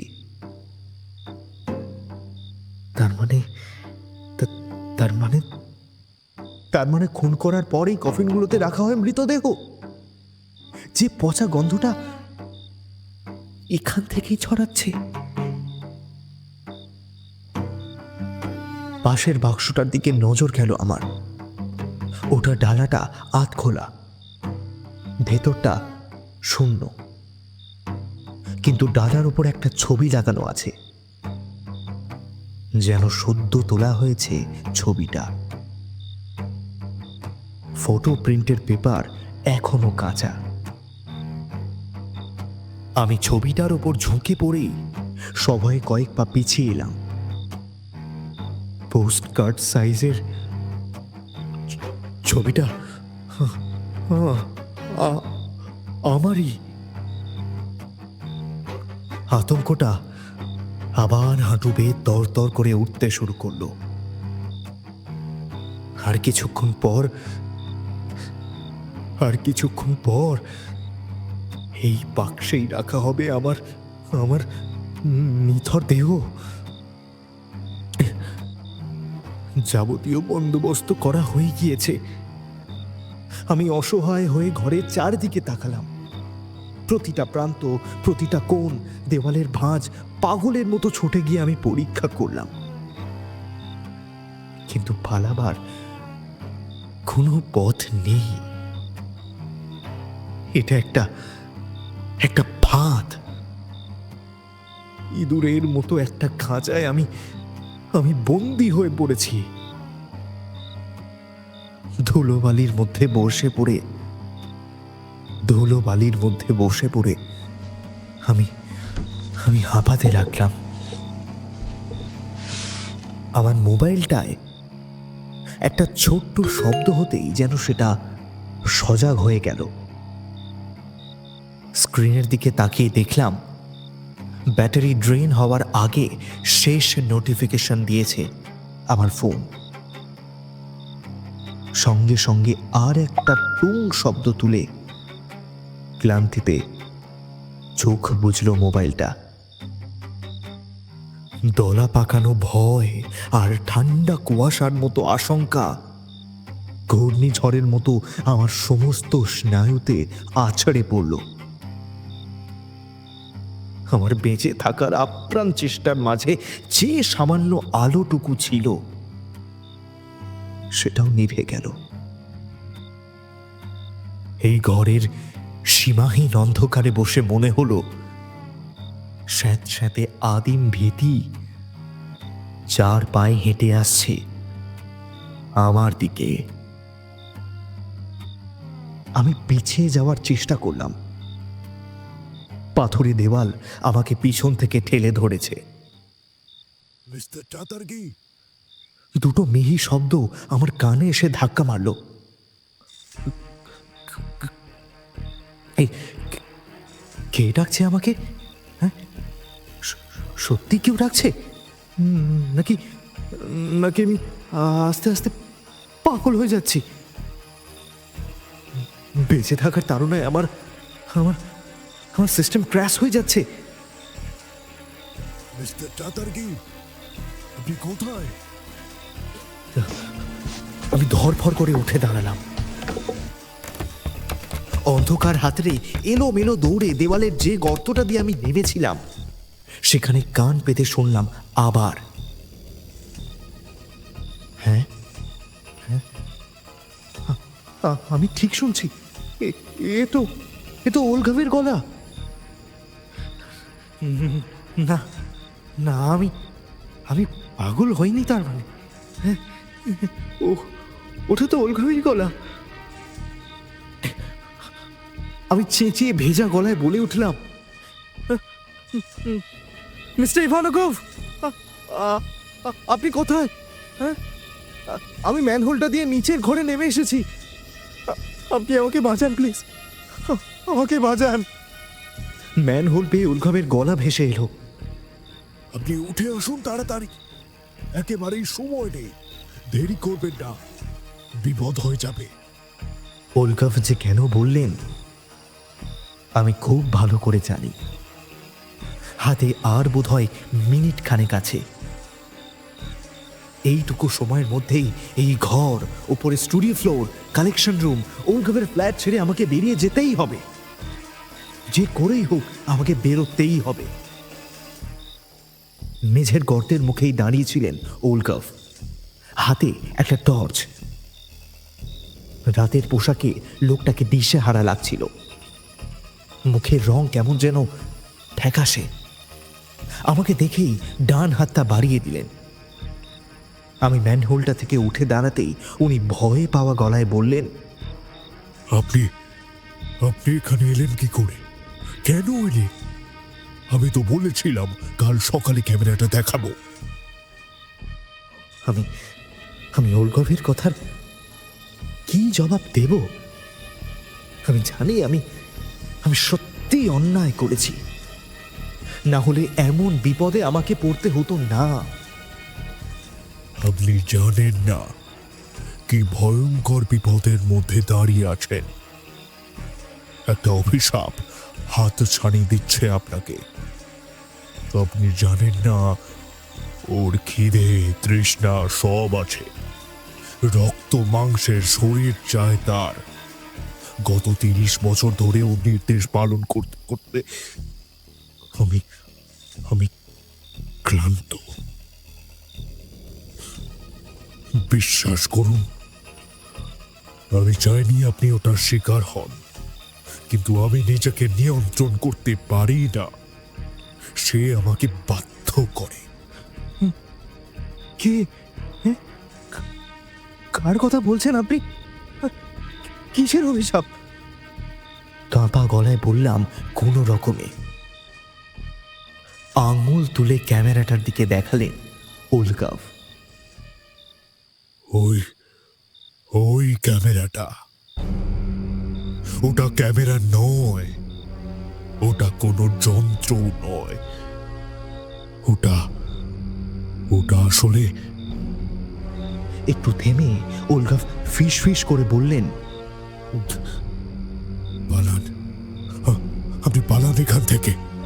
3টে বাজতে আর 1 মিনিটও দেরি নেই। পালান, পালান এখান থেকে। ওলগাভের কথা শেষ হওয়ার আগেই দেখলাম স্টুডিও ফ্লোরের দিকের অন্ধকারটা ক্রমশ ফিকে হয়ে আসছে। যে ক্যামেরাটা একটা কালো কাপড়ের নিচে গভীর ঘুমে তলিয়েছিল এতক্ষণ, ধীরে ধীরে মাথা তুলে দাঁড়াচ্ছে। একটা ঘর ঘর আওয়াজ পাচ্ছি, চাপার আগে যেন গজরাচ্ছে কেউ। হিংস্রতার লাভা গড়িয়ে পড়ছে বাতাসে। আবছা আলোয় দেখতে পেলাম একটা তীক্ষ্ণ ছুরির চওড়া ফলা ক্রমশ দৃশ্যমান হয়ে উঠছে। আমি আমি রীতিমতো অবাক হয়ে দেখলাম ক্যামেরাটা যেন অদৃশ্য একটা হাত দিয়ে ধরে রয়েছে ছুরিটা। আমি প্রচন্ড ভয়ে কাঁপা হাত তুলে ওলগাভের পিছন দিকে নির্দেশ করলাম। ওলগাভ পিছন ফিরতে ফিরতে আমাকে দরজার দিকে ঠেলে নিয়ে গেলেন। ফিসফিস করে বললেন, পালান, আপনি পালান। ডার্ক রুমের খোলা দরজার দিকে ছুটতেই মনে হলো ওটা ধীরে ধীরে বন্ধ হয়ে যাচ্ছে। এমন সময় ওলগাভের রক্ত জল করা আর্ত চিৎকার ভেসে এলো পিছন থেকে। আমি থামলাম না। দরজাটা পুরোপুরি বন্ধ হওয়ার আগেই আমাকে বেরোতে হবে।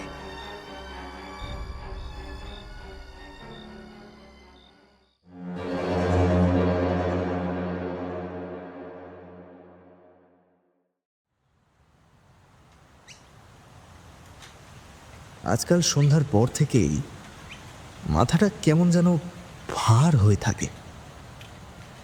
চোখ দুটো হঠাৎই লাল হয়ে যায়, জল কাটে, মাথার রগগুলো দপদপ করে। আমি ব্যথা কমার একটা ওষুধ খেয়ে নিলাম। চাঙ্গা রাখতে হবে নিজেকে। সৌরভ আর কিছুক্ষণের মধ্যেই হয়তো এসে পড়বে। আমি দোতলার ব্যালকনিতে এসে দাঁড়ালাম। রাশিয়া থেকে ফিরে উত্তরপাড়ার গঙ্গার ধারে এই দোতলা বাড়িটা কিনেছি। সন্ধ্যের পর থেকে জায়গাটা রূপই বদলে যায়। কালো জলের তরঙ্গে আলোর চাঁদ মালা ভাসে। মনে হয় গঙ্গা যেন একটা লম্বা হীরের নেকলেসের মতো বয়ে যাচ্ছে। ব্যালকনিতে রাখা ইজি চেয়ারটাতে হাত পা ছড়িয়ে আরাম করে বসলাম। রাশিয়া থেকে ফেরার পর আমার জীবনটা একেবারে পাল্টে গিয়েছে। এবারের ইন্টারন্যাশনাল ফিল্ম ফেস্টিভ্যালে আমার স্বল্প পরিসরের ছবি ভিউ ফাইন্ডার সেরা শর্ট ফিল্মের পুরস্কার পেয়েছে। কিছু ইচ্ছে পূরণ হবার পরও মনে হয় স্বপ্নই থেকে গিয়েছে। এও তেমনি। পুরস্কারের খবর ছড়িয়ে পড়তেই রাতারাতি বিখ্যাত হয়ে গিয়েছি। কাগজে কাগজে ছবি, ইন্টারভিউ ছাপা রয়েছে। টলিউড তো বটেই, বলিউডেরও বেশ কয়েকটা বড় প্রোডাকশন হাউস তাদের আগামী সিনেমা ডিরেক্ট করার জন্য কন্ট্রাক্ট করতে চাইছে। এতদিন এটাই চেয়েছিলাম, সিনেমা জগতে নিজের স্বতন্ত্র নাম তৈরি করব। কিন্তু সব কটা দরজা যখন খুলে গেল, তখন কেন যে আমি নিজেকে ঘরের মধ্যে আটকে রাখছি কে জানে। আমি এমন ছিলাম না। বদলটা দেখতে পাচ্ছি সেই রাতের পর থেকে।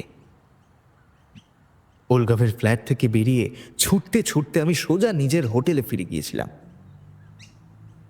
ওই রকম ঘটনার মধ্যে দিয়ে গেলে যে কেউ মানসিক ভারসাম্য হারাবে। আমারও তাই হয়েছিল। মনের উপর প্রচণ্ড চাপ পড়েছিল। প্রথম দিকে রাতে ভালো করে ঘুমোতে পারতাম না, কিন্তু ধীরে ধীরে ব্যাপারটা যেন উপভোগ করতে শুরু করেছি। যেন প্রতি রাতে অন্য কেউ জেগে ওঠে আমার মধ্যে। যত দিন যাচ্ছে সে আমার অস্তিত্বকে নিশ্চিহ্ন করে ফেলছে। মাঝে মাঝে মনের অনেক গভীরে ডুবেও নিজেকে খুঁজে পাই না। ওলগাভের যে কি হয়েছিল তা পরদিন ইন্টারন্যাশনাল ফিল্ম ফেস্টিভ্যালে গিয়ে জানতে পেরেছিলাম। সেরা শর্ট ফিল্মের পরিচালককে পুরস্কৃত করার আগে আয়োজকদের তরফে ঘোষণা করা হয়েছিল সেন্ট পিটার্সবার্গের নামী ফিল্ম জার্নালিস্ট ওলগাভ ইভানকভ গত রাতে নিজের বাড়িতে মারা গিয়েছেন। কারণ ম্যাসিভ হার্ট অ্যাটাক। 1 মিনিট নীরবতা পালনও হয়েছিল। অসম্ভব খারাপ লাগছিল আমার। আমাকে বাঁচাতে গিয়ে প্রাণটা বেঘরে দিয়েছে লোকটা। কিন্তু কাকে বলবো সত্যিটা? বললেও কি কেউ বিশ্বাস করবে? যদি করেও আমি ফেঁসে যাব। ওলগাভের বডিটা দেখার খুব ইচ্ছে হয়েছিল। সত্যি কি হার্ট অ্যাটাক, নাকি কেউ ছুরি দিয়ে ফালা ফালা করে দিয়েছিল ওর শরীর? এই প্রশ্নটা কাঁটার মতো বিধেই থাকতো বোধহয়, যদি না দিন 15 আগে সেই আশ্চর্য ঘটনা ঘটত। রাশিয়ার সেন্ট পিটার্সবার্গ থেকে সেদিন একটা কুরিয়ার এসেছিল আমার নামে। 10টা বড় সড়ো পেপার বক্স। প্রথমে একটু অবাক হয়েছিলাম, কারণ ওখানে তো চেনা জানা কেউ নেই। তাছাড়া এই অ্যাড্রেস তো কারও জানার কথা নয়। উত্তরপাড়ার এই দোতলা বাড়িটা কিনে সোদপুর থেকে আমি সবে শিফট করেছি। তাহলে কে পাঠালো আমাকে কুরিয়ার? গোলাপি রঙের পেপার বক্সগুলোর ওপর প্রেরকের নাম ধামও লেখা ছিল না। ডেলিভারি বয় চলে যাওয়ার পর একটা বাক্স খুলে আমি স্তম্ভিত হয়ে গিয়েছিলাম। কয়েকটা ভিন্টেজ ক্যামেরা নিশ্চিন্তে শুয়ে রয়েছে বাক্সের মধ্যে। পরপর 4-5টা বাক্স খুলে আরো ক্যামেরা পেলাম। কিন্তু আশ্চর্যের বিষয় এই যে এই সমস্ত ক্যামেরা আমি একজনের কালেকশন রুমে দেখেছি। তিনি আর কেউ নন, মিস্টার ওলগাভ ইভানকভ। কিন্তু আমাকে এতগুলো পাঠালো কে?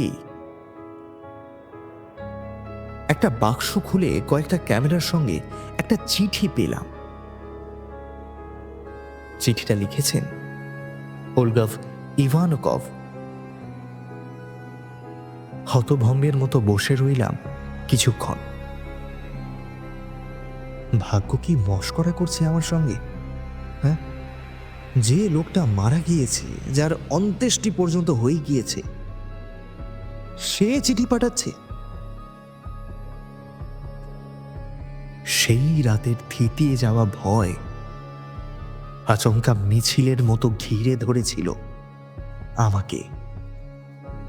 তবু পড়েছিলাম ওলগাভের দেওয়া চিঠিটা। চিঠিটা আমি ওলগাভের ভাষাতেই পড়ছি।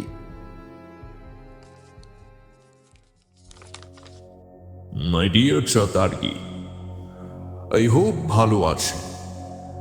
এই চিঠিটা পাওয়ার পর আপনি কতটা অবাক হয়েছেন, যেখানেই থাকি না কেন দিব্যি বুঝতে পারছি। এইরকম অবাক আমিও হয়েছিলাম এক সময়।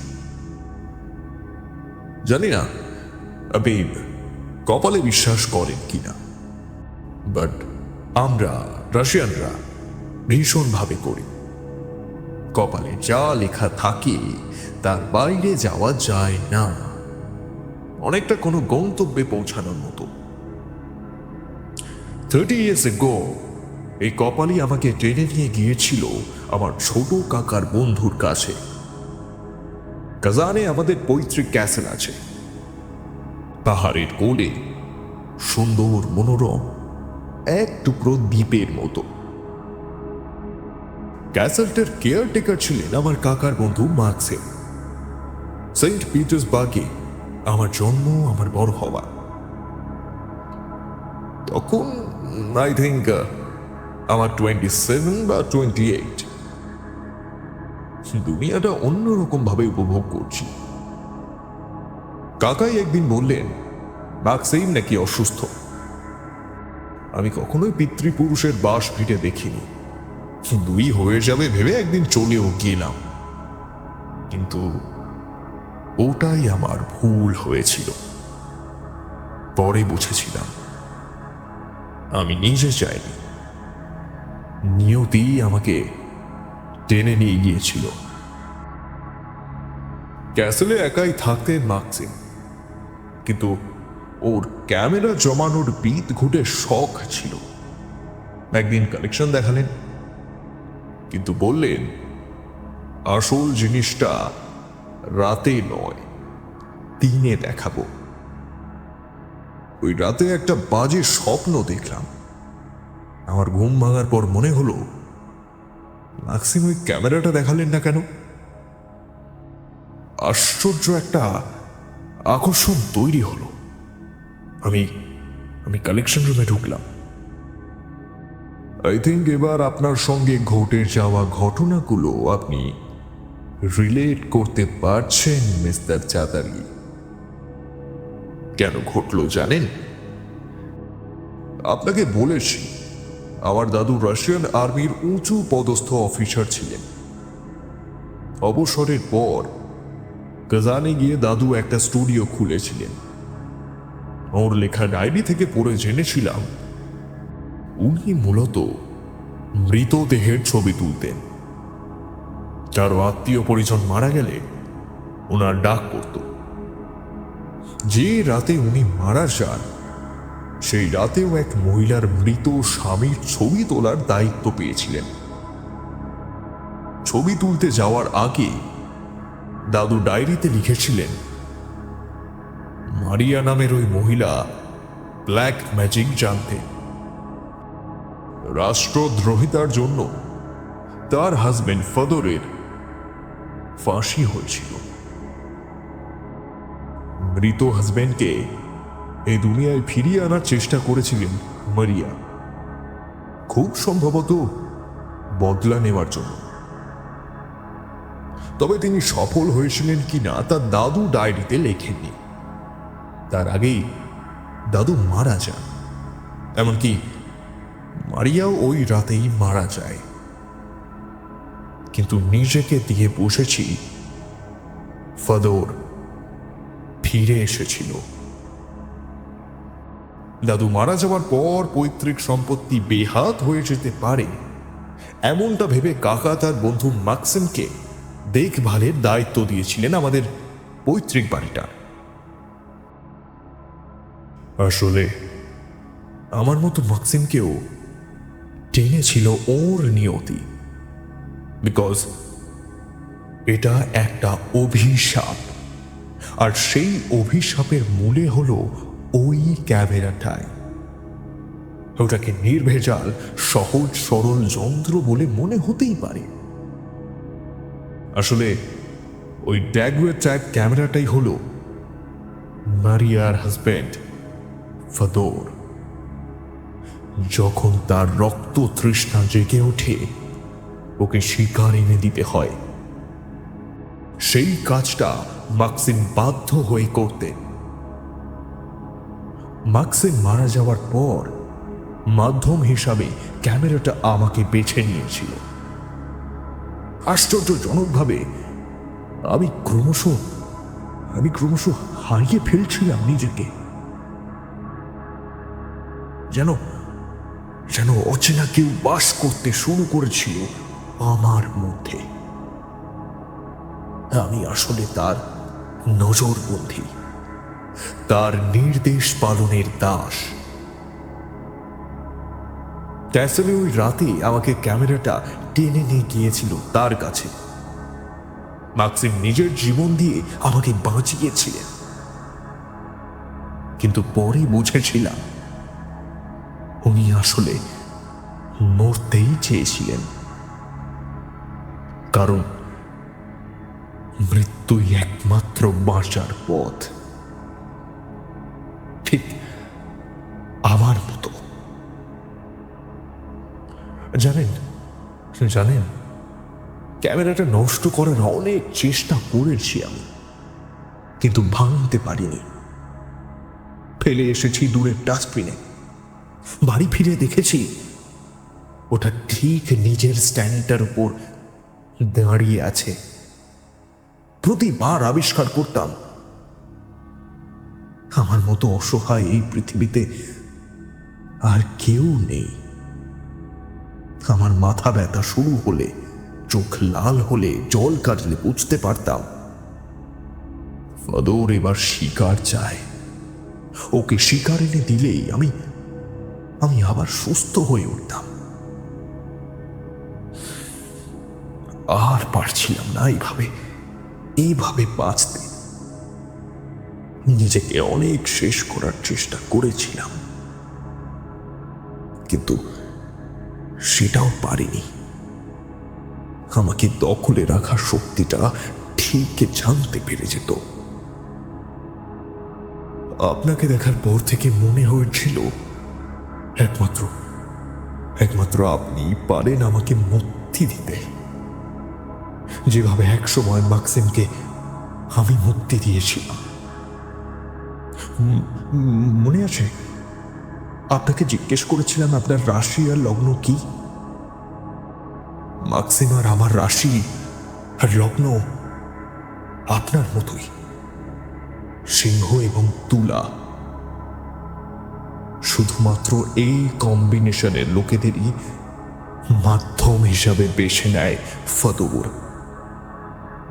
আপনাকেও প্রথমে শিকার হিসেবেই নিয়ে এসেছিলাম আমার বাড়িতে।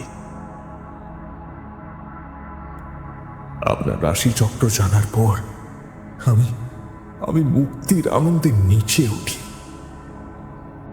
সেই কারণে রাত 3টে বাজার কিছু মুহূর্ত আগে আমি হাজির হয়েছিলাম আপনার কাছে, যাতে আপনি বেরিয়ে যেতে পারেন আর ফাদরের সমস্ত রাগ আছড়ে পড়ে আমার উপর। ওর তৃষ্ণার্ত ছুরি যেন আমাকে ফালা ফালা করে দেয়।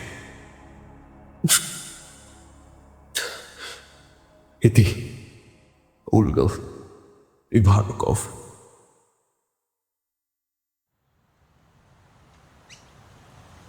সেদিন ওলগভের চিঠিটা আমি অসংখ্য বার পড়েছিলাম। ওলগভ যা বলেছে তা সব যে সত্যি তা আমি ধীরে ধীরে বুঝতে পারলাম। যে অভিশাপ উনি বয়ে বেরিয়েছেন এত দিন, সেটা এখন তিলে তিলে গ্রাস করছে আমাকে। সেদিন সন্ধে থেকে আমার মাথা যন্ত্রণা শুরু, চোখ লাল হয়ে এলো, জল কাটতে শুরু করলো। আমি একটা সময়ের পর যন্ত্রণায় ছটফট করতে শুরু করলাম। ডাক্তার দেখায়নি, কারণ কোনো লাভ যে হবে না তা আমি জানি। এর কোনো চিকিৎসা নেই। এটা একটা ইঙ্গিত। ফাদর আমাকে ইঙ্গিত দিচ্ছে সে শিকার চায়। গিরিখাতের মতো নিজের সংকীর্ণ জীবন, পিছল খাদের মুখে দাঁড়িয়ে থাকা আমার ভাগ্যের কথা ভাবতে ভাবতে বোধহয় হারিয়ে গিয়েছিলাম। নিচে থেকে কলিং বেল বাজানোর আওয়াজ পেয়ে আমি উঠে দাঁড়ালাম। নিশ্চয়ই সৌরভ এসেছে। ছেলেটা একটা নামে ইংলিশ ফিল্ম ম্যাগাজিনের জার্নালিস্ট। ও আমার ইন্টারভিউ নিতে চায়। আমার উঠে আসার দিনগুলোই ওর মেনলি ফোকাস। দরজা খুলে স্বাগত জানালাম সৌরভকে। অল্প বয়স, ঝকঝকে চেহারা। সৌরভকে দেখে আমার মাথা ব্যথাটা আরো বেড়ে গেল। চোখ দুটো লাল হয়ে করকর করছে এবং চোখ থেকে জল কাটছে। লিভিং রুমের গা দিয়ে তীর তীর করে গঙ্গা বয়ে যাচ্ছে। কুচি কুচি ঢেউ এসে ধাক্কা মারছে পাথর বাঁধানো পাড়ে। তার হাওয়া হু হু করে ঢুকছে জানালা দিয়ে। জানলার ধারে একটা চেয়ারে ওকে বসিয়ে দিয়ে বললাম, বসো। চা না কফি? ছেলেটা স্মার্ট, সে কাঁধ ঝাঁকিয়ে বলল, আপনার যা ইচ্ছা। আর্মেনিয়ান কফি খেয়েছো কখনো? না স্যার। নাও, এটা ট্রাই করে দেখো। এই কফি অনেকটা পারফিউমের মতো, আচ্ছন্ন করা একটা গন্ধ তোমার শ্বাসনালীতে ঘুরে বেড়াবে অনেকক্ষণ। আমি কিন্তু আপনার ক্যামেরার কালেকশনটা দেখব। নিশ্চয়ই, তার আগে কফিটা খেয়ে নাও। এই মুহূর্তে আমার ঠোঁটের কোণে একটা নিষ্ঠুর হাসি ফুটে উঠেছে। শান্ত অথচ সুযোগ সন্ধানী একটা ছায়ার তলায় আমি দাঁড়িয়ে আছি, যেন একটা মুঠো ক্রমশ তালুবন্দি করে ফেলছে আমাকে। নিজের শরীরের ভেতরে বসে আমি ছটফট করছি। যন্ত্রণায় ছিঁড়ে যাচ্ছে আমার মাথার রগ দুটো। নিজের দুটো চোখকে ভিউ ফাইন্ডার বলে মনে হচ্ছে। এমন সময় আমি নিজের মাথাকে ঝাঁকিয়ে প্রাণপণে চেঁচিয়ে উঠে সৌরভকে বললাম, পালাও, পালাও এখান থেকে। ক্যামেরাটা তোমাকে শেষ করে দেবে সৌরভ। ওটা ওটা একটা অভিশাপ। আমার চিৎকার যেন একটা সাউন্ড প্রুফ ঘরে থমকে গেল। হারিয়ে যেতে যেতে একবার জেগে উঠল মুক্তির আকাঙ্ক্ষা। আমি অসহায় গলায় শেষবারের মতো বললাম, সৌরভ, তোমার রাশিয়ার লগ্ন কি? কর্কট ও তুলা। আপনি কি অ্যাস্ট্রোলজি চর্চাও করেন স্যার? আমি তার দিকে গভীর চোখ ফেলে তাকালাম। ঠোঁটের কোণে এক চিলতে হাসি ফুটিয়ে বললাম, তোমার সময়টা ভালো যাচ্ছে না, তাই না?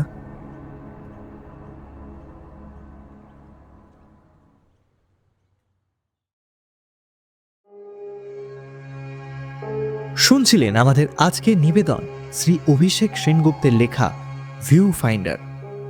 সৌরভের ভূমিকায় সায়ক, সূত্রধার গল্প পাঠে তথা দীপঙ্কর চ্যাটার্জি এবং ওলগভ ইভানোকভের ভূমিকায় আমি দিব্যজ্যোতি। আশা করছি আমাদের আজকের নিবেদনটি আপনাদের ভালো লেগেছে। যদি ভালো লেগেই থাকে তবে অবশ্যই ভিডিওটি লাইক, শেয়ার এবং কমেন্টে আপনাদের মতামত জানাতে একদমই ভুলবেন না। আমাদের আগামী সকল প্রজেক্টের আপডেটস পেতে আমাদের ইনস্টা হ্যান্ডেলটিকে ফলো করতে পারেন। যদি চ্যানেলে নতুন হয়ে থাকেন তবে সাবস্ক্রাইব করে আমাদের পাশে থাকবেন, যাতে আগামী দিনগুলিতে আরও ভালো ভালো গল্প নিয়ে আসতে পারি। দেখা হচ্ছে খুব তাড়াতাড়ি আবারও কোনো এক নতুন গল্প নিয়ে। ততদিন সকলে সুস্থ থাকুন, ভালো থাকুন এবং ভালো রাখুন। শুভরাত্রি।